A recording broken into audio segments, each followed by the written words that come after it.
성경 말씀 히브리서 9장 14절과 사도행전 5장 31절 두 군데를 보겠습니다.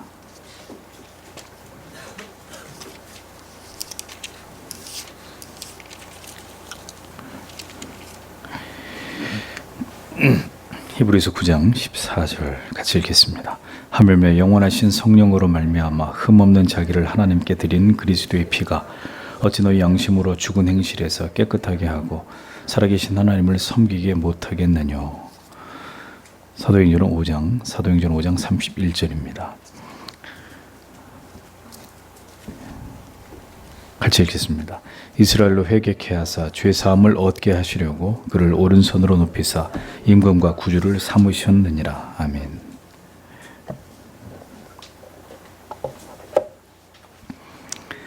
웨스트민스터 대위리 문답, 오늘은 44, 45항을 해설하도록 하겠습니다. 44, 45문항을 해설하겠습니다. 먼저 44문항. 그리스도께서 어떻게 제사장의 직분을 행하시는가? 그리스도께서 제사장의 직분을 행하시는 것은 단번에 자기를 흠없는 제물로 하나님께 드려 그 백성의 죄 대신 화목 제물이 되시고 또 죄를 위하여 항상 간구하시는 것이다. 그렇습니다. 그리스도의 삼중직 가운데 지난주에는 선지자직을 살펴보았고 오늘은 제사장직에 대해서, 제사장직의 직분을 그리스도가 어떻게 지금도 행하시는가, 이 부분을 알아보도록 하겠습니다. 선지자는 하나님의 말씀을 대언하는 자이고 제사장은 하나님께 모든 백성들을 대표해서 하나님 앞에 제사를 드리는 일을 주관하는 자입니다. 그리스도께서는 이 제사장직을 수행하심에 있어서 수많은 짐승을 희생시켜서 하나님께 제사를 드렸던 아론의 제사장과 달리 자기 자신을 흠없는 제물로 하나님께 드려 모든 백성들의 죄를 단번에 대속하셨습니다. 그래서 우리가 지금 살펴보고 있는 히브리서의 말씀을 보면 제사장의 자격은 인류 가운데 한 사람이어야 했고 사람의 무죄와 연약과 실수를 동정하는 자여야 되고, 그리고 제사장은 자기 스스로 자기가 하고 싶다고 해서 되는 것이 아니라 하나님의 선택을 받아야 한다는 내용을 우리가 히브리서를 통해서 발견하게 됩니다. 그러니까 그런 면에서 그리스도는 이 모든 조건들을 완벽하게 갖추신 분이심을 보여주는 것입니다. 그러니까 그리스도만이 진정한 제사장이 되실 수 있는 이유는 오직 주님만이 하나님의 모든 공의를 만족시키심으로 영원히 그리고 단번에 우리의 죄를 속죄하실 수 있는 신성을 가지신 분이시기 때문입니다. 그러니까 타락한 인간의 죄의 문제가 완전히 해결되어야만 우리는 비로소 하나님과 화목할 수 있기에 하나님의 아들이신 예수 그리스도께서 친히 영원한 대제사장으로 이 대속의 사역을 완성하신 것입니다. 그러니까 그리스도의 제사장직을 통해서 우리가 반드시 기억해야 될 것은 오직 제사장을 통해서만 이스라엘 백성들이 하나님께 속죄의 제사를 할 수 있었듯이 예수 그리스도를 통해서만 우리는 우리의 죄의 문제가 영원히 해결될 수 있고 그로 인해 우리가 담대히 하나님께로 나아갈 수 있고 하나님께 간구할 수 있다는 사실입니다. 그래서 여러분들에게 여러 차례 말씀드린 대로 종종 잘못된 믿음의 어떤 유형 가운데 어떤 경우들은 자기 자신이 그리스도를 통하지 않고 곧바로 하나님께 나아갈 수 있을 것처럼 착각하는 이런 신앙의 형태들입니다. 죄인은 오직 중보자를 통해서 하나님께로 나아갈 수 있을 따름인데도 이 교리적인 이런 정확한 지식이 없는 사람은 자기가 하나님하고 이렇게 다이렉트로 하나님과 1대1로 또 하나님이 자기에게만 직접 계시를 주시기도 하고 자기에게 말씀하시기도 하고 자기에게 뭔가를 보여주시고 들려주실 수 있다고 여기는 이상한 믿음들이 있다는 겁니다. 하나님은 언제나 우리에게 직접 말씀하시지 않습니다. 또 우리가 하나님께로 직접 나아가거나 기도를 하거나 하나님과 교통할 수가 없고 예수 그리스도를 통해서 혹은 주의 영을 통해서 그렇게 하나님과 교통하고 교제할 수 있는 거죠. 그러니까 이제 이러한 지식을 통해 영혼이 겸손해지지 않으면 이제 하나님께 직통으로 우리가 뭔가를 하나님과 교통하고 기도도 하나님께 직접 하는 것이 되는 것이고 하나님은 우리에게 직접 말씀하시고 뭔가를 보여주시는 것처럼 신앙을 오해하게 되는 겁니다. 어떤 거든지 그리스도를 통하지 않고는 하나님께로 나아가거나 하나님과 교통할 수 없다는 것을 분명하게 아셔야 된다는 거죠. 죄인은 오직 중보자를 통해서만 하나님께로 나아갈 수 있을 따름인데도 하나님이 자기에게 오늘도 이 시대도 여전히 직접적으로 자기에게 뭔가를 말씀하신다. 굉장히 위험한 생각이 아닐 수 없는 겁니다. 하나님이 우리를 사랑하시는 것은 우리에게 사랑할 만한 것이 있어서가 아니라 잊어버리지 마십시오. 일방적으로 우리를 사랑하시기로 하셨고 무엇보다 아들의 피가 우리를 대속하여 다시 하나님과의 관계가 회복되도록 그분의 고결한 희생을 통해서 하나님과 우리 사이에 다리를 놓아주셨기 때문입니다. 여기에 우리의 공로가 어디 있습니까?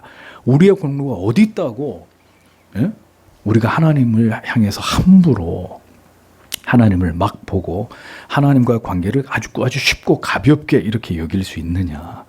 모두가 신학적 무지와 교리적인 지식의 부재 때문이다라는 겁니다.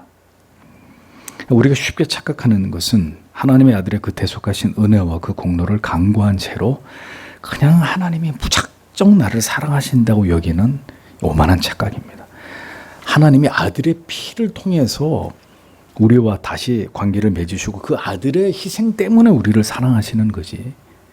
그 아들은 온데간데 없고 그냥 하나님이 나를 그렇게 여기신다.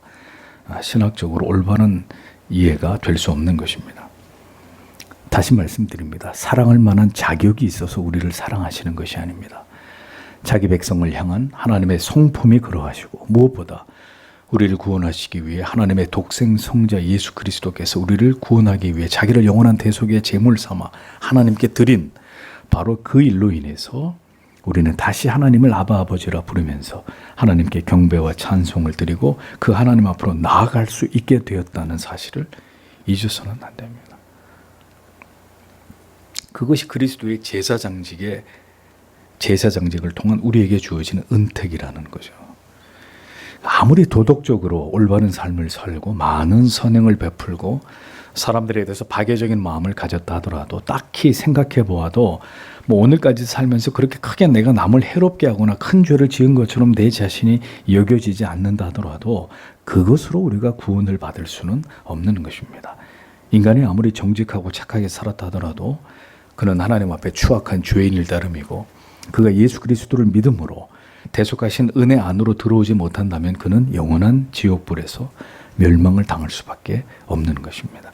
그러니까 스스로 멜기세덱의 반차를 쫓는 대제사장이 되셔서 우리 죄를 영원히 대속해 주신 죄인들의 영원한 중보자이신 예수 그리스도를 구주로 믿지 않고는 결단코 구원을 받을 수가 없다. 이것을 우리가 분명히 알고 있어야 됩니다.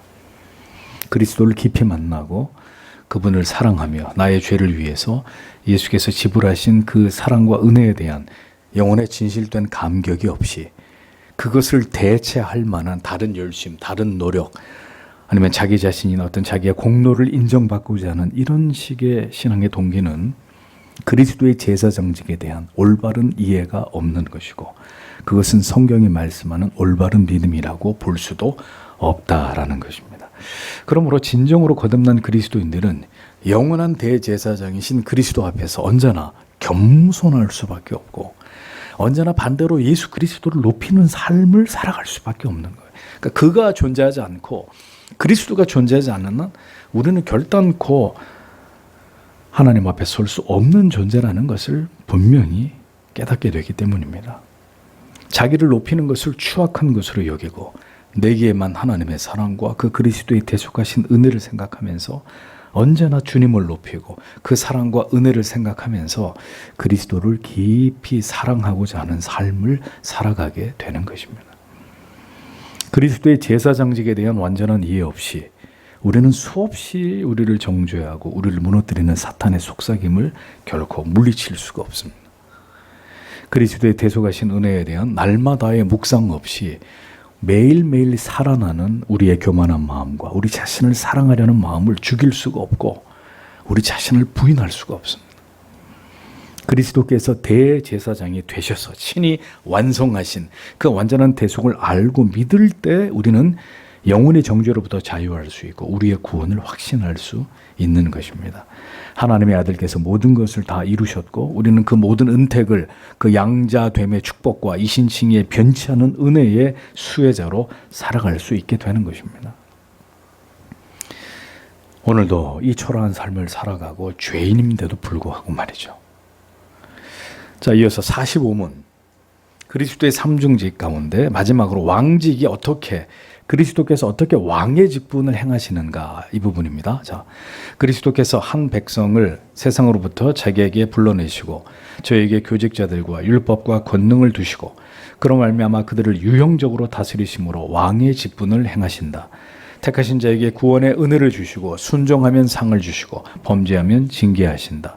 모든 시험과 고난 중에서 그들을 보존하시고 지켜주실 뿐 아니라 그들의 모든 적을 물리쳐 정복하심으로 모든 것은 자신의 영광과 그들의 선을 위하여 권세로 치리하시고 하나님을 모르고 복음을 순종하지 않는 나머지 사람들에게 원수를 갚으신다. 조금 더 다듬어진 해석은 이렇습니다. 그리스도는 일단의 사람들을 세상으로부터 자기 자신에게로 불러내고 그들에게 그가 유형적으로 그들을 통치하는 직임자와 법률과 징벌을 주심으로 그의 선택자에게 구원의 은총을 수여하며 그들의 순종을 포상하고 그들의 범죄할 때 교정하며 모든 유혹과 고난에서 그들을 보존하고 지원하며 그들의 모든 적들을 억제하고 정복하며 나아가 자기 자신의 영광과 그들의 유익을 위하여 만물을 능력 있게 정리함으로 그리고 또한 하나님을 알지 못하고 복음을 불순종하는 나머지에게 복수함으로 왕의 직분을 수행하신다. 이렇게 번역을 한 다른 번역본이 있습니다. 자, 그리스도께서 어떻게 왕으로서 지금도 그 왕직을 수행하시느냐 이 교리 문답의 내용을 좀 이렇게 끊어서 생각을 해보겠습니다. 먼저 왕 대신 그리스도께서는 택하신 백성들을 세상으로부터 자기에게로 불러내시는 이 일을 계속 지금까지 하고 계십니다.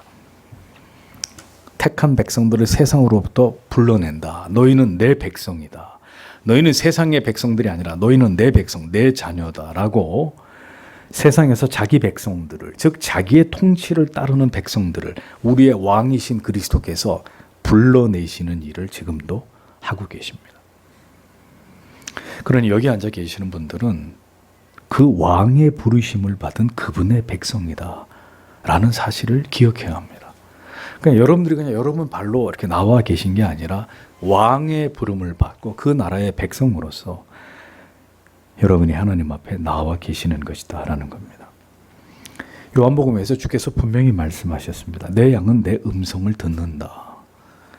그 백성들은 그의 통치를 기꺼이 따르는 자들입니다. 그러니까 하나님의 자녀가 아닌 사람들은 이 하나님의 부르심에 응하지 않습니다. 하나님의 도에 복종하지 않습니다. 절대로 그런 일은 일어나지 않습니다. 그리스도의 왕국은 내가 들어가고 싶다고 해서 들어가는 게 아니라 왕의 부르심이 있어야 들어갈 수 있는 것입니다. 생명록에 기록된 이름만 호명을 받게 되고 그리스도 안으로 그의 통치 가운데로 나아갈 수 있게 되는 것입니다. 이것이 기독교가 말하는 구원입니다. 구원은 내가 찾아가는 길이 아니고 내가 믿겠다고 결심해서 믿는 것이 아니라 그의 부르심에 믿음으로 화답하면서 그리스도 안으로 들어오게 된 이것이 기독교가 말하는 구원입니다. 인간은 자기의 구원을 위해서 아무것도 할 수 없고 오직 그의 강권적인 부르심에 의해서 그 전적인 은혜와 사랑에 의해서만 하나님의 자녀가 됨을 말씀하고 있는 것입니다. 여기서 중요한 것은 우리가 유효적 부르심을 받았느냐 보편적 부르심을 받았느냐 하는 문제입니다. 보편적 부르심을 받은 사람은 그냥 회중으로 교인으로 존재하는 것이고 그 가운데 왕으로부터 유효적 부르심을 받아 주 예수 그리스도가 나의 구주이십니다. 그분이 나의 왕이십니다. 그분이 나의 통치자십니다. 라고 고백할 수 있는 그들이 진정한 그리스도의 통치를 받는 하나님의 자녀인 것이죠. 그것이 정확한 구원으로의 부르심이 되는 것입니다. 그러하게 인간이 그 스스로의 우수성을 증명하기 위해서 인류를 위해 스스로를 위해 이 지구를 위해 무언가를 해야 한다고 생각하고 무엇인가를 하고 싶어하고 증명하고자 하는 이런 생각과 마음은 그리스도를 왕으로 인정하는 마음이 아니라 자기가 왕이 되고자 하는 마음이라는 것을 분별할 필요가 있다는 말입니다. 자꾸 자기가 왕이 되고 싶어하는 이런 기질들이 죄인들 속에 있습니다. 그리스도인은 그것이 부끄러운 마음이라고 생각해서 자기가 스스로 왕 되려고 하는 마음들을 분연히 깨뜨리지만, 하나님을 알지 못하는 사람들은 기어이 자기가 왕이 되고 싶어합니다. 그 차이입니다. 다음으로 그리스도께서는 직접 우리를 통치하시는 게 아니라 이 땅의 통치자, 그리고 율법과 징벌권, 이 땅의 통치자와 교회의 직분자와 그 다음에 율법과 치리권을 주심으로 그리스도의 왕직을 지금도 수행하신다라고 교리가 설명합니다.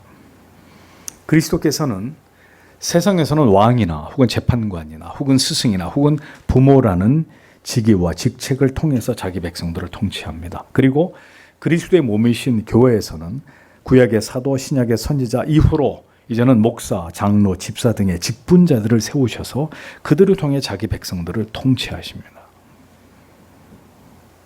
성도 여러분, 세상이 온통 권위를 짓밟아도 그리스도의 교회와 성도의 가정은 결코 그렇게 무질서하고 탈권위가 판을 치는 곳이 되어서는 안 됩니다. 우리의 왕이신 그리스도가 우리를 통치하고 계시기 때문입니다. 그래서 자녀는 부모에게 복종해야 되고, 아내는 남편에게, 성도는 목사의 영적인 지도와 가르침에 순종하셔야 됩니다. 그것이 그리스도의 왕직에 대한, 여전히 그리스도께서 왕으로 우리를 통치하시는 그 위임된 권위에 대한 올바른 태도이고 자세라는 것입니다. 이 시대는 그리스도의 삼중직이 다 무너져 있습니다. 무엇보다도 그 가운데 왕직이 무너지고 있는 시대입니다. 이제 누구도 그리스도를, 그리고 그리스도께로부터 위임된 권위들을 인정하려고 하지 않습니다. 심지어 교회를 다니는 사람들도 하나님의 말씀과 자기들의 생각이 충돌을 하게 되면 뭘 따르죠? 자기의 생각을 따릅니다. 하나님의 말씀과 다른 자기들의 생각들을 규합하고 그것을 세력화하고 당을 짓고 팔을 만들어서 그리스도의 교회를 쪼개는 일들을 서슴지 않습니다. 누구도 자기를 가르치는 것을 허락하지 않고 국가의 권력에 대해서, 그리고 사법제도에 대해서도, 나아가 가정에서 부모님의 말씀과 학교에서 스승의 말씀도, 그리고 교회에서 목사의 가르침에도 이제는 반기를 드는 시대가 됐습니다.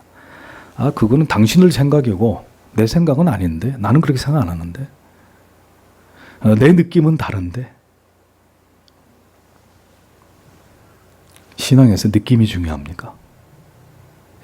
우리의 생각이 중요한 건가요? 내 생각과 내 판단과 다른 것은 누구의 말이라도, 설령 그게 법이라 할지라도 그 법 위를 밟고 올라서려고 하는, 그것을 무시하고 뛰쳐나가 버립니다. 저는 우리에게 묻고 싶습니다. 우리가 진정으로 그리스도를 왕으로 인정하고 있느냐? 오늘날 교회를 다니는 그리스도인들이 정말 그리스도를 나의 왕이라고 생각하느냐? 또 그리스도의 왕권이 위임된 권위들에 대해서 교회의 목사나 집의 가정에서의 부모님이나 스승이나 혹은 국가의 위정자들, 통치자들이나 우리가 정말 그들에게 그리스도의 왕권이 위임됐다고 믿느냐? 이젠 그런 시대가 아닙니다. 다 비웃고 조롱하고 비판하고 무시하고 업신여기는 시대가 돼버렸잖아요. 칼빈은 기독교 강요에서 왜 우리 앞에 우리가 순종하기 어려운, 인격적으로 자질적으로 부족한 자들을 왕으로 세우고 또 그런 자들이 스승이 되고 심지어 부모님이 날 낳아준 부모님이 되도록 하나님이 그렇게 역사하시는지를 설명하면서 그 모든 불합리해 보이는 순종의 요구조차도 그것이 사람에게 하는 것이 아니라 그 권위를 위임하신 하나님을 향한 믿음, 하나님을 향한 순종을 확인하기 위함이라고 설명했습니다. 그러니까 사람에게 하는 게 아니라 그에게 위임된 하나님의 그 거룩한 권위에 대해서 우리가 복종하나 복종하지 않나 하나님이 그것을 테스트하신다. 믿고 따르고 존경할 만한 사람에게 우리가 순종과 존경을 갖는 것은 어려운 일이 아닙니다. 그건 어려운 일이 아니죠. 그러나 보이지 않는 하나님의 통치, 그리스도의 왕직에서 비롯된 모든 권위와 그 질서에도 순종하는 것은 오직 믿음이 없이는 불가능한 일입니다. 믿음이 없이는. 그러니 눈에 보이는 사람의 권위와 질서에도 순종하지 못하는 사람이 하나님을 경외한다, 하나님께 복종한다, 어불성설입니다. 말도 되지 않는 이야기입니다. 자신이 살아있고서야 결코 그리스도를 통해 위임된 권위에 복종하는 일은 불가능한 것이고, 언제나 즐겨 순종하지 않고 불순종하는 자는 내가 지금 그리스도의 통치를 온전히 받드는 자인지를 자신을 의심해 볼 필요가 있는 것입니다. 즐겨 순종하는 부모 밑에 순종하는 자녀가 있습니다. 어떻게 하다 세상이 이 지경이 되어서 도무지 순종을 모르는 시대가 되어버렸습니다. 참 개탄스러운 일입니다. 사사시대처럼 각자가 다 옳다고, 자기가 옳다고 생각하는 대로 살아가고 행동하는 사사시대가 어떤 시대예요? 왕이 없는 시대. 왕이 없는 시대. 지금이 바로 그런 시대입니다. 또 그것만 문제냐? 권위를 주었습니다. 하나님이 거룩한 권위를 위임해 주었는데도 그 권위를 사용하지 않고 아랫사람들의 눈치를 보는 시대가 됐습니다. 가르치고 지도하고 책망하고 꾸짖고 교정하고 이런 일들을 행하려고 하지 않습니다. 왜? 그러면 꼰대가 되니까. 꼰대가. 분명히 그렇게 해야 될 책임이, 하나님이 그 권한을 위임했는데도 가르치는 자들이, 부모님들이, 나라를 통치하는 사람들이 국민들 눈치나 보고 자녀들 눈치나 보고 제자들 눈치를 보는, 참 이상한 시대가 됐습니다. 가정이든 국가든 교회든 법이 존재해야 합니다. 모두가 법을 지키는 자들이 되어야 됩니다. 하나님이 법을 정하시고 만드셔서 지금도 이 세상을 통치하십니다. 그러나 타락이 극에 달한 시대일수록 모든 법이 무너져 버립니다. 가정에서부터 시작해서 모든 곳에서 법이 무용지물이 됩니다. 그것은 하나님의 통치를 거부하는 인간들의 사악함이 빚어낸 결과물입니다. 너는 짓거리시오. 나는 내 하고 싶은 대로 하겠소. 법을 지키지 않는 시대. 직장에서나 어디서나. 그냥 나가고 싶으면 나가고 자꾸 잔소리하면 에이 직장 이런데 여기밖에 없나? 한 일주일 나다 때려쳐버립니다. 전화도 안 받고 그냥 잠수 타는 거죠. 이 요즘에 회사에서 일어나는 일들 아닙니까? 보십시오, 성도 여러분. 가정이 붕괴되고 있습니다. 이제 새로 입법하는 법안 가운데 가족이라는 개념이 이제 확대되는 이런 법안들이 나오고 있죠. 동거인이 가족이랍니다, 이제는. 그냥 같이 살면 그 사람이 가족이라는 거예요. 남자고 남자가 같이 살면 가족이고 여자고 여자가 같이 살면 가족이고, 왜 나중에 사람하고 개하고 같이 살면 가족이라고 하겠죠. 이제 곧 머지않아서 부모와 자녀의 관계가, 스승과 제자의 관계가, 국가와 국민의 관계가 온통 어긋나고 있는 것을 우리가 보고 있지 않습니까? 교회도 마찬가지입니다. 더 이상 하나님의 법에 즐겨 순종하는 그리스도인들 점점 찾아보기 어려운 시대가 되었습니다. 한마디로 통제불능의 시대가 되어가고 있다. 통제불능의 시대. 제가 다 알아서 사는 시대. 알아서 사는 시대. 아이는 아이대로, 어른은 어른대로, 노인은 제가 다 각자 도생하는 이런 시대가 됐습니다. 국가이든 가정이든 교회든 법을 통해서 하나님은 다스리게 하셨습니다. 특별히 교회는 계명과 하나님의 계명과 권징을 통해서 교회에게 정치와 치리권을 주심으로 주님의 교회를 통치하게 하셨습니다. 성도 여러분, 타락한 세상의 정신을 쫓아가지 마시고 부디 진리가 말씀하는 그 권위와 그 질서를 쫓으십시오. 여러분은 이 세상의 백성이 아니라 하나님 나라의 백성들입니다. 그리스도의 통치를 따르는 그분의 자녀들입니다. 왜 신자가 세상 사람들처럼 삽니까? 법도 없이 질서도 없이. 교회마저도, 성도조차도 이 그리스도의, 이 시대에 그리스도가 역사하시는 그 왕직을 인정하지 않고 그 위임된 권위를 통한 통치를 거부한다면 이제 어디 희망이 있겠어요? 희망을 어디서 찾아야 됩니까? 다 끝난 거죠. 교회는 하나님이 세우신 직분, 그리고 하나님의 법, 권징이라는 수단을 통해서 하나님께서 통치하심을 기꺼이 수용하는 신적인 기관입니다. 교회를 이루고 있는 성도는 반드시 이 그리스도로부터 위임된 권위에 순종하는 자들이 되어야 합니다. 목회자가 불신자와 교제하지 마십시오. 하지 말아야죠. 교회를 뛰쳐나가요? 방귀를 들고? 아무리 얘기해도 소용이 없는 겁니다. 그것으로 그 자신이 오직 예수 그리스도를 왕으로 모시고 있지 않다는 걸 자기가 증명하는 거예요. 나는 그리스도의 통치를 받는 그분의 백성이 아니오 라고 증명하는 거예요. 또한 그리스도께서는 택하신 자에게 구원의 은혜를 주시고 순종하면 상을 주시고 범죄하면 징계하심을 통해서 왕직을 수행하신다고 교리문답은 설명합니다. 왕 되신 그리스도께서는 지금도 자기 백성들을 구원으로 부르시고 그들에게 명령하십니다. 그 명령을 지켜 행하는 자에게는 이 땅과 하늘에서도 상을 주시고 왕의 통치와 명령을 거부하고 죄를 범하는 자들은 공의로우신 그리스도께서 징계하시는 것을 통해 여전히 왕직을 이 땅에서 수행하고 계십니다. 그러므로 성도 여러분, 신자에게도 징계가 임합니까? 임하지 않습니까? 임합니다. 목사에게도 징계가 임하고 모든 그리스도인들에게 징계가 임합니다. 히브리서 12장 6절에서 8절은 주께서 사랑하시는 자를 징계하시고 그의 받으시는 아들마다 채찍질하심이니라 하였으니 너희가 참음은 징계를 받기 위함이라. 하나님이 아들과 같이 너희를 대우하시나니 어찌 아비가 징계하지 않는 아들이 있으리요. 징계는 다 받는 것이거늘 너희에게 없으면 사생자요 참 아들이 아니니라. 부모가 있는데 자녀를 징계하지 않는다. 자기 자식이 아닌가 보죠. 그러면은 성경은 말씀합니다. 징계는 다 받는 것이오늘 징계가 너희에게 없다. 너희는 아비 없는 자식이다. 그러면은 응?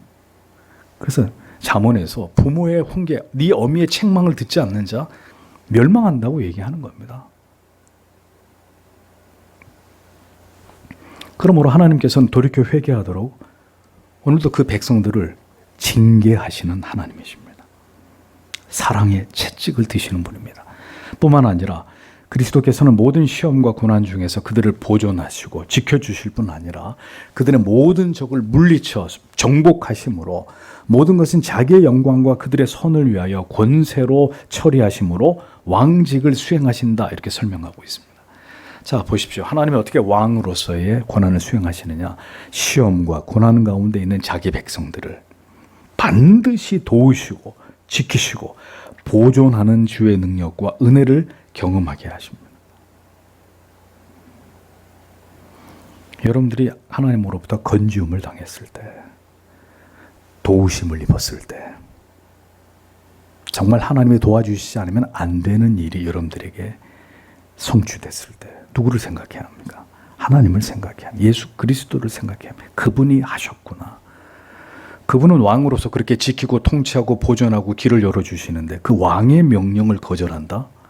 필요할 때는 왕이여 지켜주소서 도와주소서 우리에게 먹을 걸 주소서 우리에게 합격의 은혜를 주소서 해놓고 하나님이 명령하실 때는 내몰라라. 그게 무슨 왕의 통치를 받는 사람들입니까? 우리를 괴롭히는 적들을 결국 물리쳐 주심으로 그리스도 자신의 영광과 우리의 선을 위해 모든 것을 권세의 능력으로 오늘도 섭리하고 주관하신다 그랬습니다. 신자에게도 고난과 시련이 있습니다. 우리의 왕은 우리를 가만히 조용히 그저 편안하게만 살아가게 하는 것을 원치 않으시고 그리스도 왕국의 좋은 군사들이 되기를 원하십니다. 좋은 군사가 되려면 어떻게 될까요? 훈련 맨날 땡땡이 치고 맨날 상관의 눈높이에서 그늘에 들어가서 자고 맨날 밥이나 많이 먹으려고 그러고 자 이러면 좋은 군사가 됩니까? 아니죠.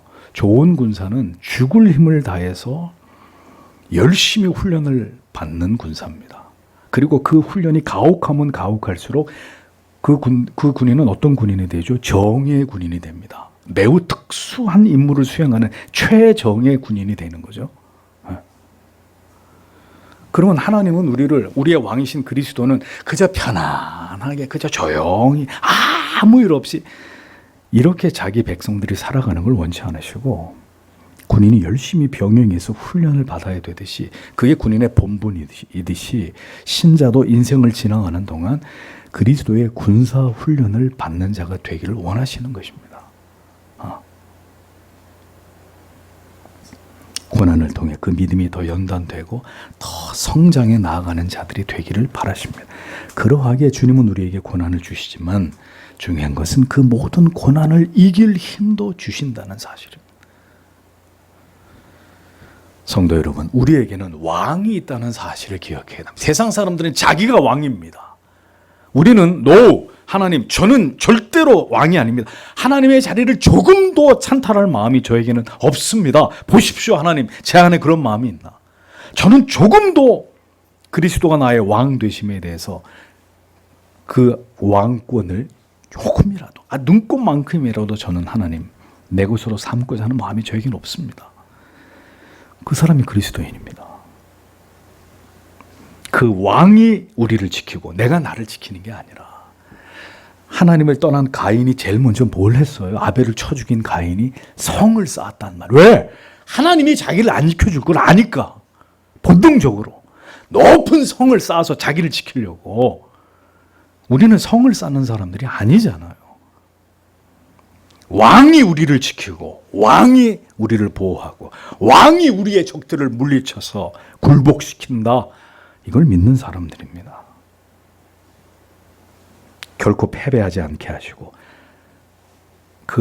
우리의 대적 밑에 무릎 꿇도록 우리를 버려두지 않는 왕이시다. 이걸 믿는 겁니다. 오늘도 여러분에게 외적으로 어떤 어려움이나 고난이 있고 내적으로는 어떤 시험과 고난과 상처가 있을 수 있습니다. 성도 여러분, 그럴 때 여러분 자신에게 집중하지 마시고 왕을 바라보십시오. 그 왕의 의도가 무엇일까? 왕께서 왜 나에게 이렇게 하는 것일까? 그 이유가 뭘까? 그것을 생각해야 됩니다. 그 모든 일들을 통해서 그리스도는 자기의 영광을 드러내시고 성도들의 유익을 위해서 모든 것을 합력하여 선을 이루도록 주관하시고 섭리해 나아가시는 우리의 왕이 되시는 것입니다. 모든 것을, 사람이든 환경이든 그것들을 주관하시는 분은 우리의 눈에 보이는 사람들이 아니라 그 배후에 역사하시는 우리의 왕 그리스도이시다는 사실을 잊어버리지 마십시오. 그래서 주님이 허락하시면 되는 것이고, 세상 모든 사람들이 안 돼, 절대로 안 돼, 그거 아무리 노력해도 안 돼 해도 우리의 왕이 우리에게 허락하시면 되는 것이고, 왕이 우리에게 아니다, 그건 내가 너에게 준 게 아니다, 그러면 무슨 수를 써도 그것은 내 것이 될 수가 없는 것입니다.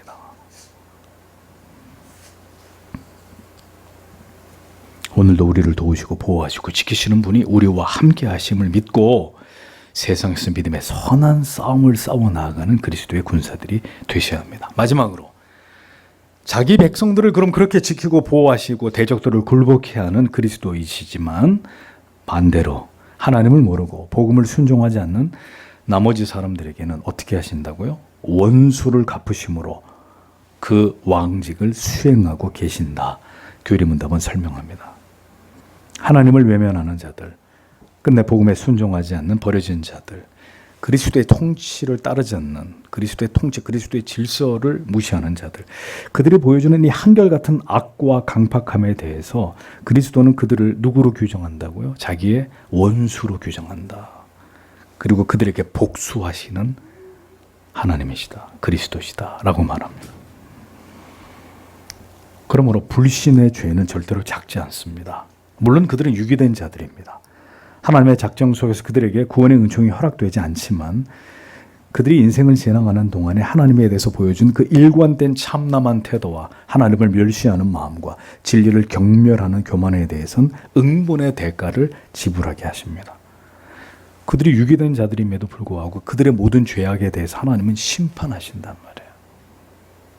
그러니 아직 여러분 중에 믿음이 없거나 믿음이 견고하지 않은 분들은 어떻게 해야 될까요?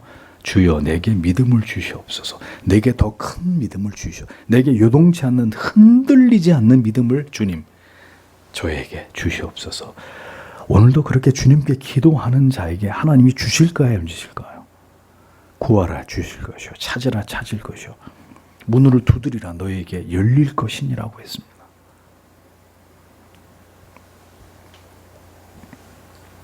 그리스도의 통치는 이 땅에 존재했던 모든 악인들을 징벌하고 영원토록 그들을 지옥의 불못에 던지는 것까지 포함이 됩니다. 사랑의 주님이신데 그냥 예수 안 믿는 사람은 나중에 못 본 채 해주실 거야 하나님이. 그 지옥에 던진다는 거는 그냥 협박인 거고 그렇게 예수 잘 믿으라는 얘기고 지옥은 원래 존재하지 않고 그냥 영원히 사라지는 거야 우주 속으로. 성경에 그런 말씀이 어디 있어요? 성경에 그런 지옥에 대해서 그렇게 말씀하고 있는 구절이 어디 있습니까? 지옥은 존재합니다. 분명히 존재합니다. 영원한 새하늘과 새 땅이 존재하듯이. 주께서는 때가 되면 이 악한 세상을 심판하실 것입니다. 제 이름의 주요 이 온 우주의 통치자로 이 땅에 다시 오셔서 선악간에 심판하시고 새하늘과 새 땅의 왕으로 그 사랑하시는 모든 하나님의 백성들을 통치하고 영원토록 우리와 함께 하실 것입니다. 현재 이스라엘은 제3의 성전을 짓기 위해 모든 준비를 다 하고 있습니다. 그들의 구약적 사고에 의하면 제3성전이 세워지고 메시아가 온다. 그들의 메시아가 온다. 이렇게 믿고 있습니다. 그러면 제사장이 성전이 세워질 것 같으면 제사장이 있어야 되죠. 이미 9명의 제사장. 어렸을 때부터 제사장으로 훈련되고 모든 부정한 것들을 멀리하면서 제사장직을 수행하기 위해서 9명의 제사장들이 준비되고 있고 그 다음에 성전에서 일을 하려면 제사장들이 정결 규례를 해야 되거든요. 그 정결 규례에 필요한 게 뭡니까? 붉은 암소예요. 흰 털이 하나도 나 있으면 제외, 붉은 암소가 될 수 없어요. 뭔가 이상이 있다, 역시 붉은 암소가 될 수 없는데 이스라엘에 다시 붉은 암소가 태어나고 모든 준비가 잘 진행되고 있다는 소식이 이스라엘에서 들려옵니다. 근데 문제는 제3성전이 세워져야 될 그곳에 무슬람의 황금돔이 세워져 있어요. 그럼 그걸 까부시고 거기에 제3성전을 세우고 그들이 메시아를 기다리게 되는데 그럼 그걸 어떻게 까부셔요? 전쟁이 일어난다는 얘기죠.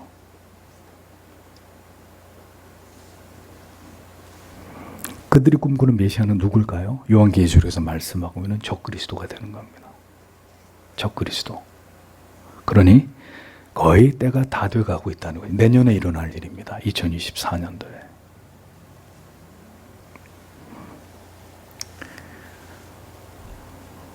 성도 여러분, 우리는 가슴 벅찬 미래가 있습니다. 그거는 이 세상을 살아가는 그 미래가 아니라 영원한 미래를 이야기하는 것입니다. 그러므로 그 날이 이르기까지 우리는 오늘도 우리의 왕이 되신 그리스도께서 왕으로 통치하시는 그 모든 통치와 그 수단들을 기꺼이 인정하고 그 도에 복종함으로 우리가 그분의 백성인 것을 증명하는 삶을 이 땅에서 살아가는 모든 그리스도의 사람들이 되어야 합니다. 그리스도는 여전히 지금도 선지자, 제사장, 왕으로서 자기의 백성들, 주님의 교회를 통치하고 계십니다. 우리 모두가 그분의 백성인 것을 증명하기 위해서 오늘도 하나님의 은혜를 구하면서 그 삶을 이 땅에서 감당해내는 주의 백성들이 다 되시기를 바랍니다. 기도하겠습니다.